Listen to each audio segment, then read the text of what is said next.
Les rêves des parents ou de grands-parents décédés ne sont pas de bons rêves. Pourquoi? Parce que 2 Corinthiens 6, 14b dit qu'y a-t-il de commun entre la lumière et les ténèbres?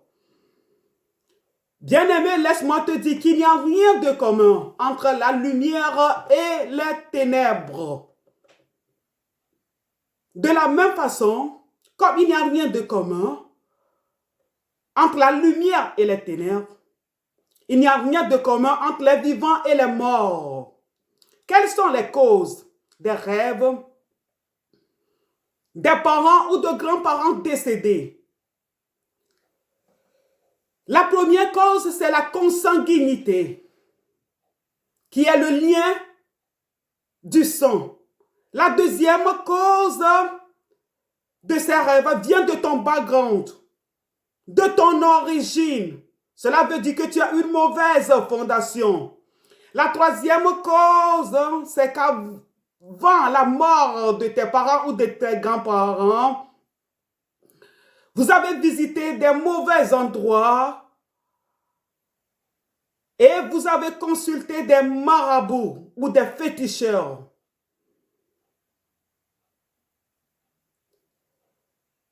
La quatrième cause, c'est que tes parents ou tes grands-parents sont dans la sorcellerie et ils pratiquent l'occultisme.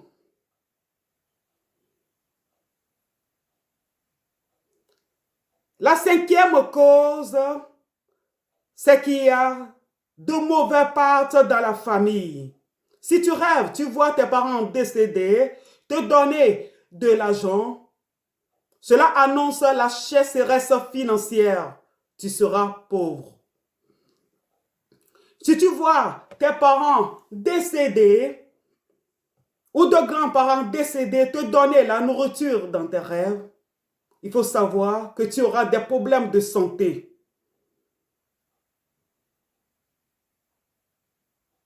Et tu auras beaucoup de problèmes dans ta vie.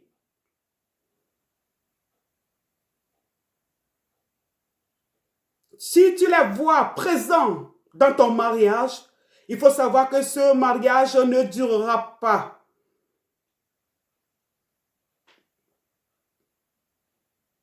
Tu ne peux pas voir tes parents décédés ou des grands-parents décédés dans tes rêves et réussir dans la vie. Ça, c'est impossible. Écoute l'histoire d'une jeune femme qui me disait que elle ne fait que voir sa grand-mère dans ses rêves et cette dernière lui demandait de faire ceci ou cela. Et quand elle n'obéissait pas à ses directives, qu'elle a toujours de graves problèmes. Qu'elle-même, elle s'est déjà divorcée 7 fois et que ses 4 enfants sont chez les gens. Elle ne sait pas où dormir. Tu vois? Attention aux rêves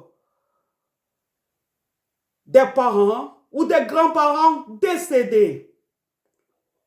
Quoi faire si tu rêves des parents ou des grands-parents décédés? Tu dois d'abord accepter le Seigneur Jésus dans ta vie comme ton Seigneur et ton Sauveur. Si tu ne l'as pas encore accepté, tu vas jeûner, tu vas prier et ton combat finira par te donner la victoire. Prions. Répète cette prière avec moi. Dieu d'Abraham, d'Isaac et de Jacob, tu es le même hier, aujourd'hui et éternellement. Tu n'as pas changé.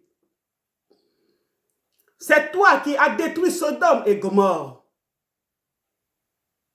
et qui as changé l'eau en vin.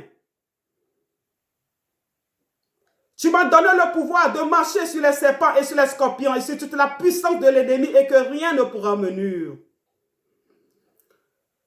Je prends l'autorité là que tu m'as donnée et j'ordonne à l'esprit de mort de quitter ma vie. Au nom de Jésus. Esprit de mort, je te brise et je t'annule. Et je te renvoie à l'envoyeur au nom de Jésus. Esprit de mort qui est dans mon business, mes activités, mes affaires et tous les départements de ma vie. Je te chasse au nom de Jésus.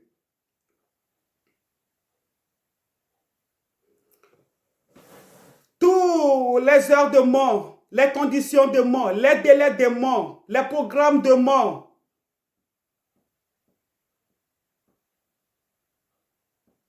Prie pour moi par la sorcellerie. Je te brise. Je vous brise et je vous annule au nom de Jésus. Je sors de toute prison spirituelle. Je sors de toute captivité. Au nom de Jésus. Si vous êtes mort, mes dons et talents, mes projets, mes potentiels, ma réputation, recevez la vie, recevez la résurrection et manifestez-vous au nom de Jésus. Ma réputation, mon élévation et ma richesse, recevez la vie, recevez la résurrection et manifestez-vous au nom de Jésus. Amen. On se voit le mercredi prochain à 19 h. Je suis Esther, l'animatrice de Shalom TV. Je vous aime. Shalom.